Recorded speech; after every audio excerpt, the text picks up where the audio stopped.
Now available in paperback and e-readers, Spinsterella Goth Girl Summer. Take a trip into the macabre world of goth modeling in the new millennium in this spooktacular Spinsterella story. Pick up your copy of Spinsterella Goth Girl Summer in paperback and e-readers at Amazon.com and online booksellers everywhere.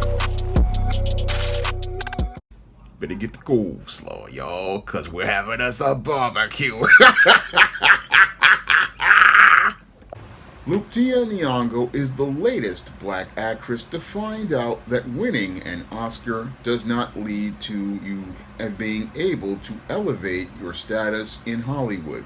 Now, in a recent Variety article, Lupitia Nyong'o says after she won the Oscar for playing a slave in the critically acclaimed film 12 Years a Slave, she didn't get a series of offers to play a variety of roles. No, only thing that she got was an offer to play more slave roles, and one offer, according to her, was so outrageous that they pitched her playing the role of a slave on a slave ship. Well, what's happening to Lupitia Nyong'o sounds like par for the course when it comes down to Hollywood and black performers who go out here and win Oscars, especially black female performers who go out here and win Academy Awards, because ever since Halle Berry wound up winning the Oscar for her role in Monsters Ball, where she compromised her dignity, and Monique won the Oscar for playing a abusive mother in Precious, the studios basically don't have much as related to offering roles to black actresses. And they usually don't have much to offer black actresses as related to roles, because when it comes down to the studios basically don't really see a black female performer as bankable. And because they don't see a black female performer as bankable as related to making money at the box office, they don't really consider a black female performer a priority as related to green lighting films.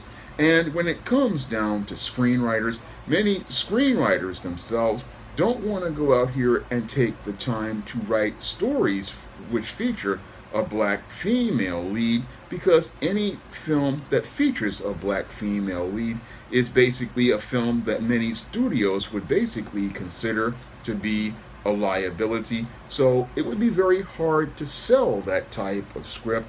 So many screenwriters, when they go out here, and if they do write films with female leads, they basically try to write screenplays with white female leads so that they can go out here and get 3 to 5% of a larger production budget, because the only thing that happens with films with black female leads is that you're insured to get a very small production budget, and with a small production budget, you're not going to be able to, again, live off what that script is sold for.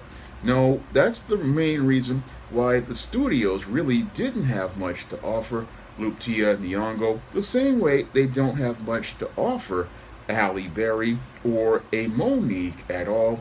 No, when it comes down to black female performers, there usually isn't much coming from the major movie studios, and there's even less coming from the major movie studios ever since we started to see a further contraction of the business due to the Telecom Act of 1996, which led to studios buying studios and smaller production companies.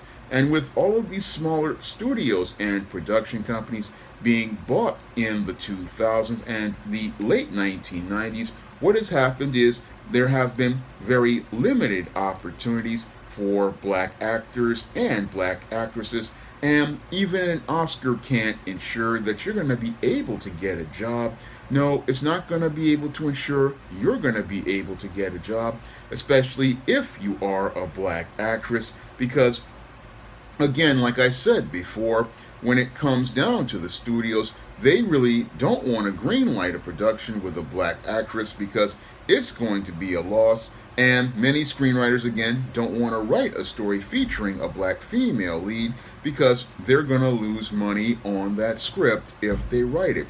And with the contraction of the industry, with many of these smaller production companies, where many black performers usually get a lot of jobs, what has happened is there aren't those production companies anymore. There's no more of these smaller production companies or subsidiaries at the studios like New Line Cinema, where they distributed House Party, or many of the other small studios that were out here. No, those studios no longer exist as related to the consolidation. So a lot of avenues that black actresses could go to for a variety of roles, those places basically are no longer here like they were in the 1980s and the early 1990s. They're no longer around. So this is what the problem is as related to black actresses in Hollywood.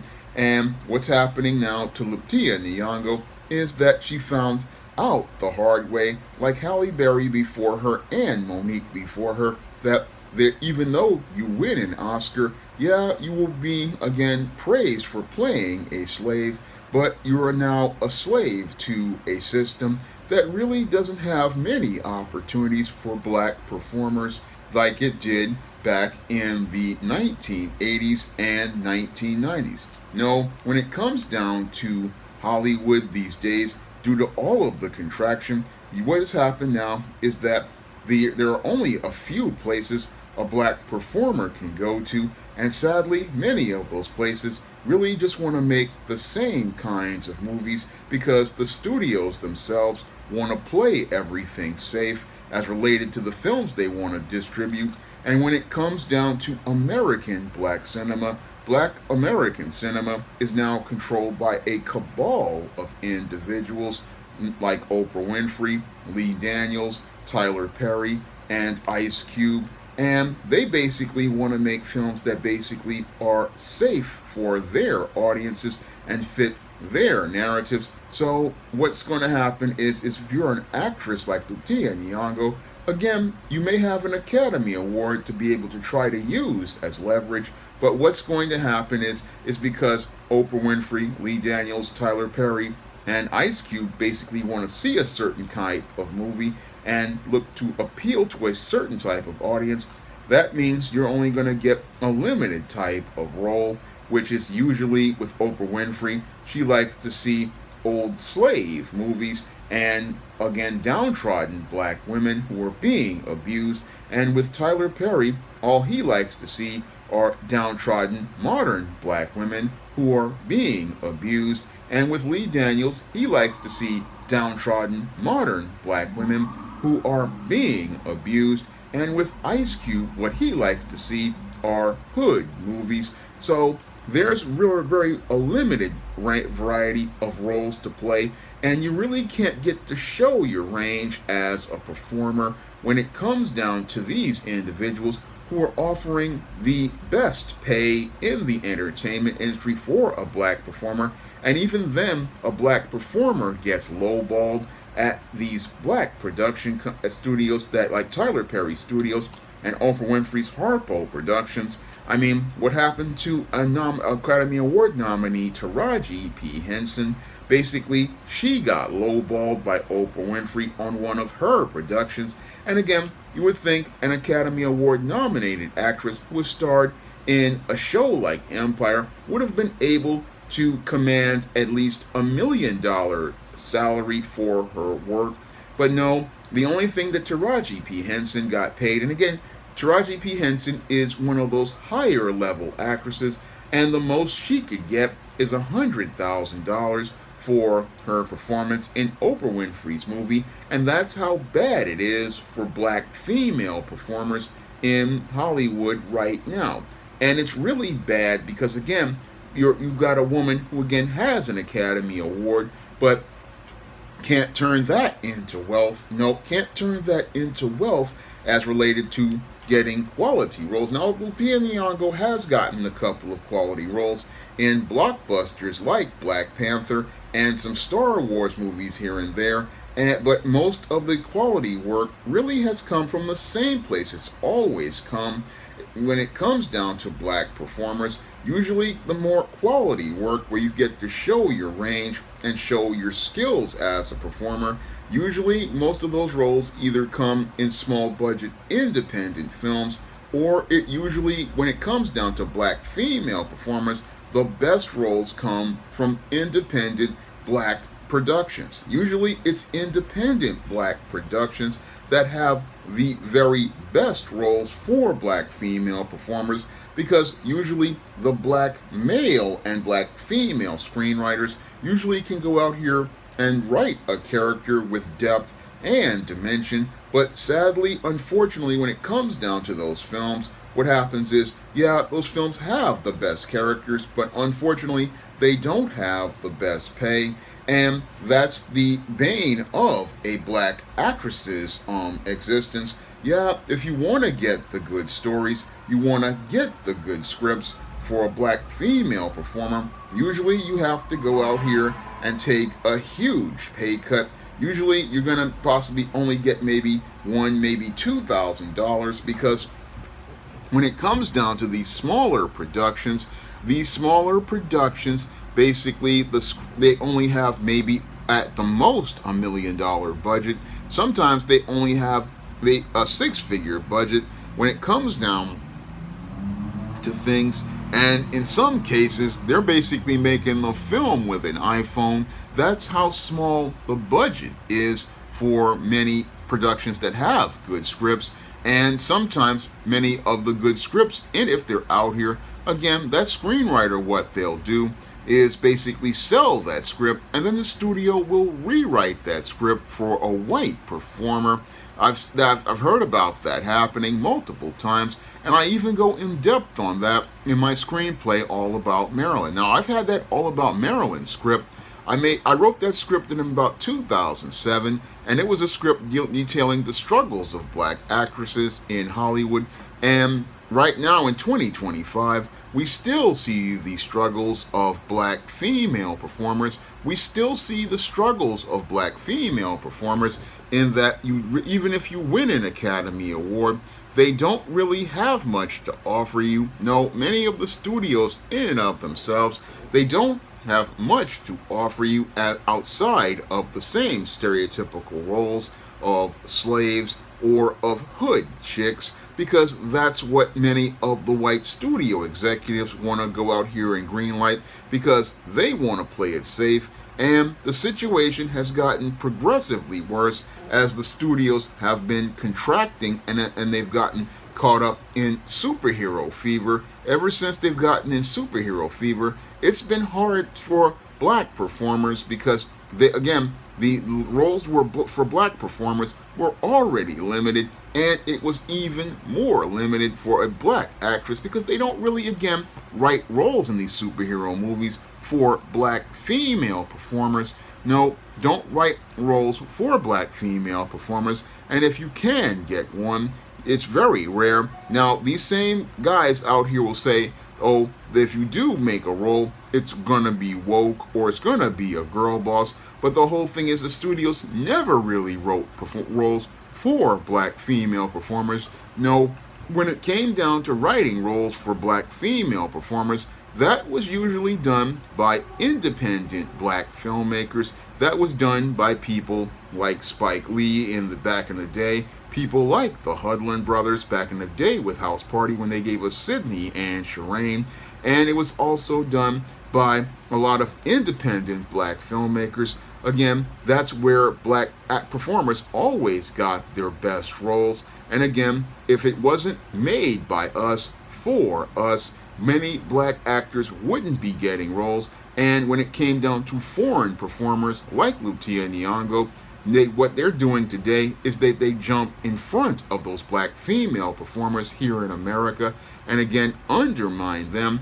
And again, that's because there's so much competition for these roles, so much competition because there are less productions being made. I mean, back in the 90s and the early 2000s, we had a very healthy direct-to-video pipeline of independent films being made, and studios, small production companies, they were making a bunch of money on DVD and direct-to-video movies. But in the streaming era, we don't really get to see many black productions as related to black film. I mean, yeah, Tubi was making some for a while, but again, the budgets on those were very small. The budgets on those were very small, and again, a lot of people will also not even consider an Academy Award winning performer because, again, they just can't fit her into their budget. I mean, you think of many of these guys, again, they barely get $1 million, and again, sometimes these agents will be like, I want $1 million for that performer. I want $1 million because so I want to get that 10%. So what has happened is that many people say, look, we can't afford, to hire this performer and hire them to work for them. No, they want to go out here, and again, they'll go out here and get an actress from one of these colleges or one of these other places.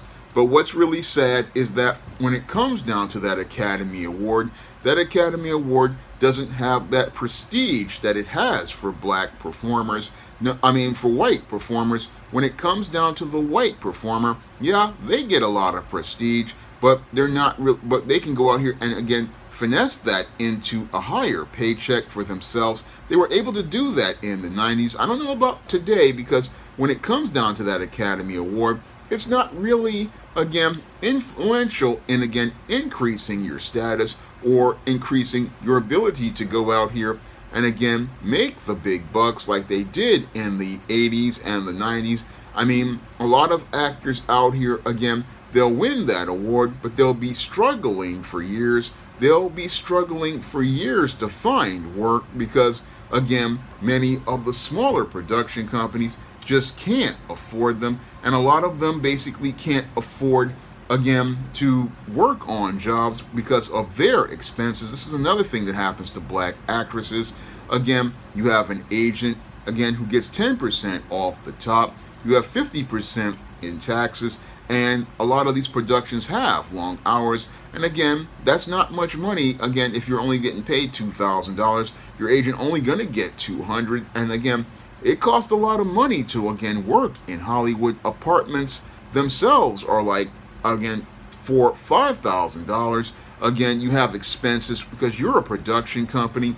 And with you being a production company, again, you can't afford to take these small jobs that where the really good performances are because it'll make you go broke. And again, that's the sad struggle of a black actress. And again, Lupitia Nyong'o is learning the hard lesson that basically Monique has learned, that Halle Berry has learned. Yeah, when it comes down to Hollywood, yeah, you get a lot of glitz and glamour out here, but it doesn't really profit a black female performer. No, doesn't really profit a black female performer. Yeah, you'll be memorable in the movie, but being in the movies doesn't really make black performers much money, and it really doesn't really create much prestige.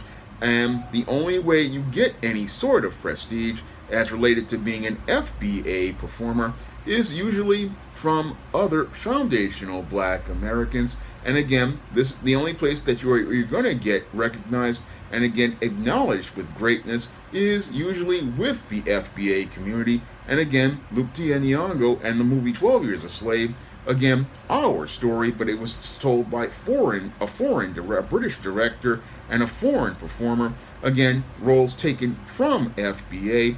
And some could say that, Lupitia Nyong'o basically reaping what she sowed. Again, because the studios basically what they want to do is use foreign performers to replace FBA performers. But what we're seeing is that through the same racism, you get the same result where they're basically fitting these performers in a black box that's acceptable to white people.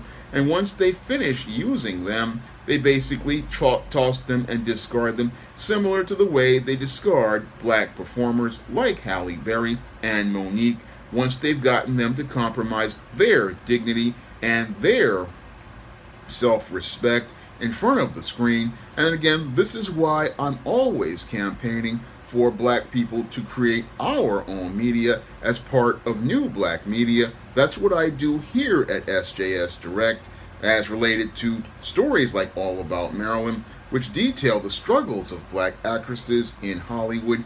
And I tried to get that script again promoted, but again, people got in my way because they thought I wanted to go to Hollywood. No, I didn't want to go to Hollywood. I wanted to expose the truth of what goes on as related to black actresses because, again, a lot of sisters come into this business, but a lot of great and talented sisters wind up being forgotten because, again, they can't get the quality roles, and again, can't get the quality roles even in times that were good, like when Bill Cosby and Spike Lee were around, again, making productions. It was hard even back then, but at least some sisters could get those opportunities. Some sisters could get those opportunities, but these days, it's even harder for sisters to get opportunities because now you got foreign-born black women like the Cynthia Erivo, who they're trying to push, and again, pushing agendas. And again, it's hard to get a black production out here because it's hard to get distribution with the theater system being a mess and streaming being, again, where they're just only pushing certain types of films. Again, it's really a struggle to get material out here, and it's a struggle to get material out here, and a lot of people don't know that how hard it is. And again, the Oscar doesn't mean anything these days for black performers because at the end of the day, no matter if you're a foreign-born black or foundational black American, the studios still see you as a liability. Now, if you want to learn more about the struggles of black actresses in the entertainment industry, you can pick up my screenplay book, All About Marilyn, on Amazon.com in paperback and Kindle format. And if you want to check out the TV show Marilyn was on, All About Nikki, the fabulous first season is available on Amazon along with it as well. And if you want to check out some great stories of positive black women, you can check out my books in the ISIS series, the STEAM series, and the Spinsterella series, and all of those books are available on Amazon.com in paperback and Kindle format, and they're also available at other online booksellers like Draft the Digital, Google Play, Barnes & Noble, and big box retailers like Walmart and Target. And if you want to see me take these Hollywood to the barbecue, you can drop a donation to the Patreon, the PayPal, or the Cash App by clicking the link in the description box. That's all I have to say for this video. You can comment, rate, and subscribe. Now available in paperback and Kindle, All About Marilyn. Learn all about the struggles of a faded former teen sitcom star in this absolutely fabulous 5-star screenplay. Get All About Marilyn in paperback and Kindle on Amazon.com today. Now available in paperback and e-readers, All About Nikki, a fabulous first season. The Fresh Prince of Bel-Air meets Clueless in this absolutely fabulous African-American 1990s teen sitcom. Get all 13 episodes of All About Nikki, the fabulous first season, in paperback and e-readers today. Now available in paperback and e-readers, ISIS, Amari's Revenge. The goddess next door is confronted by a Nubian queen out for revenge at the Metropolitan Museum of Art in this inaugural ISIS series adventure. Get your copy of ISIS, Amari's Revenge in paperback and e-readers at Amazon.com and online booksellers everywhere.